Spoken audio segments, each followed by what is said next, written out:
Monday morning ಇವತ್ತು ಟೆಂಪಲ್ಗೆ ಹೋಗ್ಲಿಕ್ಕಿದ್ದರಿಂದ breakfast ಎಲ್ಲ ಬೆಳಗ್ಗೆ ಬೇಗನೆ ಮಾಡಿಟ್ಟಿದ್ದೆ, ಹಾಗಾಗಿ ಈಗ ಬಂದು ತಿನ್ನಲಿಕ್ಕೆ ಸರಿ ಆಯಿತು.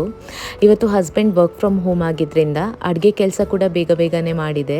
ಇವತ್ತು ಲಂಚ್ಗೆ ಸಿಂಪಲ್ ವೆಜ್ ಊಟ, ಹಾಗಾಗಿ ಸ್ವಲ್ಪ ಅಲಸಂಡೆ ಪಲ್ಯ ಮತ್ತು ಟೊಮೆಟೊ ಸಾರು ಮಾಡಿದ್ದೆ. ಇದ್ರ ಜೊತೆಗೆ ಮಸಾಲೆ ಮಜ್ಜಿಗೆ ಇದ್ದರೆ ಒಳ್ಳೆ ಕಾಂಬಿನೇಷನ್ ಆಗುತ್ತೆ.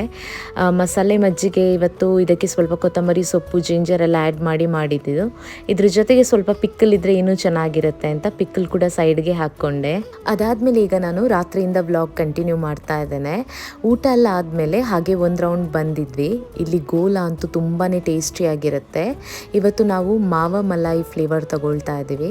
ಇದಕ್ಕೆ ಮಿಲ್ಕ್ ಮೇಡ್ ಡ್ರೈ ಫ್ರೂಟ್ಸ್ ಎಲ್ಲ ಆ್ಯಡ್ ಮಾಡಿ ಕೊಡ್ತಾರೆ, ತುಂಬಾ ಟೇಸ್ಟಿಯಾಗಿರುತ್ತೆ. ಡಿಫ್ರೆಂಟ್ ಫ್ಲೇವರ್ಸ್ ಕೂಡ ಇಲ್ಲಿ ಅವೈಲೇಬಲ್ ಇದೆ. ರೇಟ್ ಕೂಡ ರೀಸನೇಬಲ್ ಆಗಿದೆ ಅಂತಲೇ ಹೇಳ್ಬೋದು. ವೀಕೆಂಡಲ್ಲಿ ಮಾತ್ರ ಇಲ್ಲಿ ತುಂಬಾ ರಶ್ ಇರುತ್ತೆ. ನಾಳೆ ಸಿಗೋಣ. Keep supporting me. Thanks for watching.